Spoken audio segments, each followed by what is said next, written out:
Halo Sobat Maslow, selamat datang kembali di channel Maslow World, channel seputar psikologi.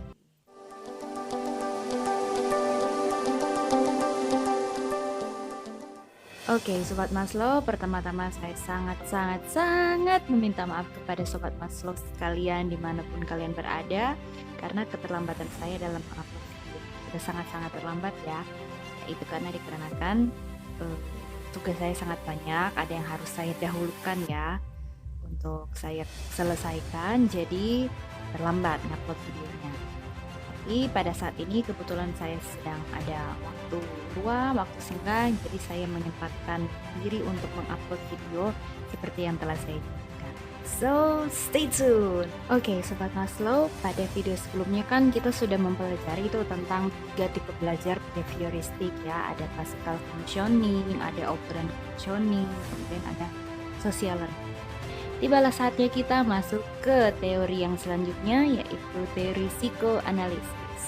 Berikut penjelasannya.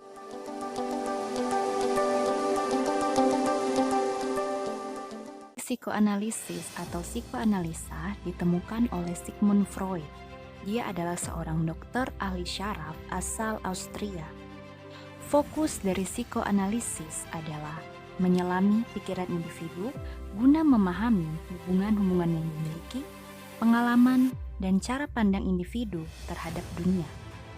Model psikoanalisis sendiri menekankan pada proses sadar, prasadar, dan bawah sadar. Nah, Sobat Maslow, untuk kita bisa memahami cara pandang seseorang terhadap dunia, cara pandang seseorang terhadap dirinya, pengalaman-pengalaman yang dialami seseorang hanya bisa terjadi apabila kita memahami pikiran. Model yang diperkenalkan oleh psikoanalisis adalah sadar, prasadar, dan bawah sadar. Bicara tentang teori psikoanalisis atau psikoanalisa sebenarnya akan menjadi pembicaraan atau pembahasan yang panjang ya Sobat Maslow. Namun tenang saja, saya sudah merangkum poin-poin penting yang ya paling tidak menggambarkan ya tentang teori psikoanalisis. Berikut penjelasan.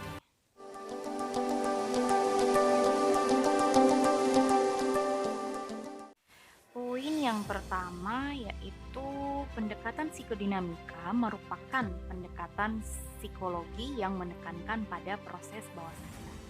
Proses bawah sadar itu artinya apa?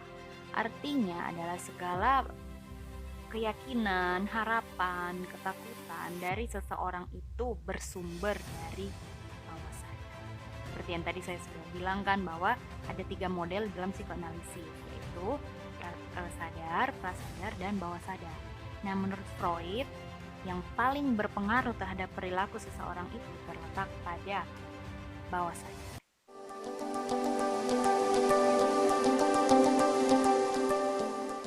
Oke, Sobat Maslow, kita masuk kepada poin yang kedua, yaitu perilaku dan perasaan orang dewasa termasuk masalah-masalah psikologis yang terjadi itu sebenarnya bersumber dari pengalaman masa kecil. Artinya apa? Artinya di sini Freud meyakini bahwa dorongan-dorongan ketika kita masih kecil, misalnya kita dimarah oleh orang tua kita, dilarang melakukan sesuatu oleh orang tua kita, itu ditekan ke dalam alam bawah sadar. Sehingga ketika kita dewasa, hal itu muncul ke kesadaran berupa gangguan emosi, masalah emosi atau penyakit mental, tetapi juga bisa jadi seperti aktivitas-aktivitas seni dan sastra. Nah, saya kasih contoh, misalnya pada waktu masih kecil kita dididik terlalu protektif ya seperti itu. Tidak boleh begini, tidak boleh begitu. Nah, pada saat kita dewasa, kita akan menjadi orang yang tidak percaya seperti itu. Oke, Sobat Maslow, kita masuk pada poin yang ketiga, yaitu hubungan antar manusia dalam hal ini, terutama hubungan orang tua dan anak, itu sangat penting di dalam menentukan perasaan dan perilaku seseorang.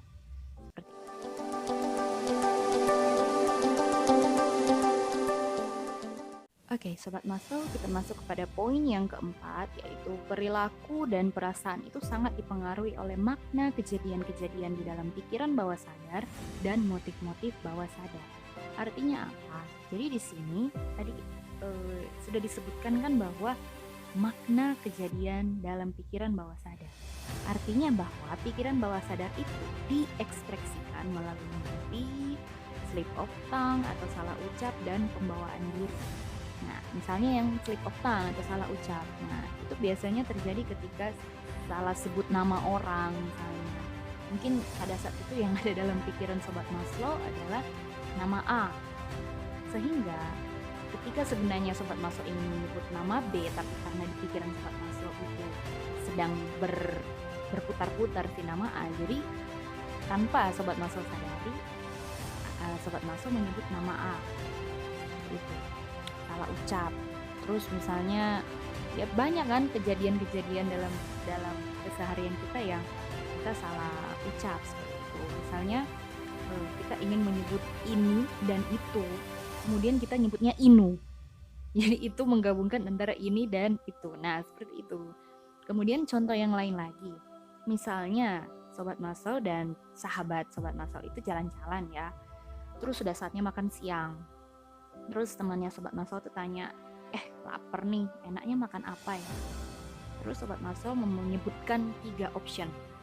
Apa ya, terserah sih, aku sih terserah, makan bakso boleh, makan mie ayam boleh, makan lalapan boleh. Nah, biasanya option yang pertama itu adalah optionnya atau makanan yang benar-benar Sobat Maslow ingin makan. Yang lain itu hanya pelengkap. Tapi itu Sobat Maslow nggak sadari. Nah, itulah proses bawah sadar yang mempengaruhi kita.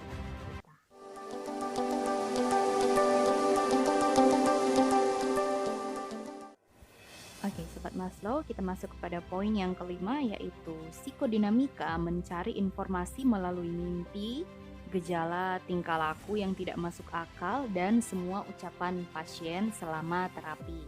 Oke, Sobat Maslow, jadi di sini ada kata pasien karena Sigmund Freud ketika membentuk teori ini itu sebenarnya bersumber dari semua pasien yang dia tangani atau dia rawat ya, seperti itu. Dan dia menggunakan teknik yang namanya teknik asosiasi bebas untuk menggali informasi melalui apa yang diucapkan oleh kliennya, mimpi-mimpinya, pengalaman-pengalaman klien. Dan ini kebanyakannya itu cerita-cerita yang berasal dari masa kecilnya dia. Nah, apa yang diucapkan oleh klien yang tanpa ditahan-tahan, tanpa dibuat-buat seperti itu namanya adalah katarsis.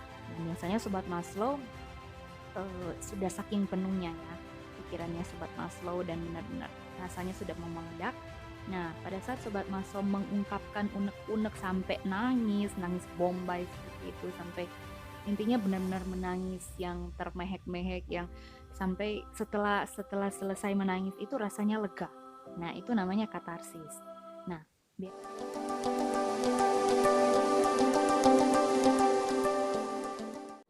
Oke, Sobat Maslow, sampai juga kita di penghujung video kita pada hari ini.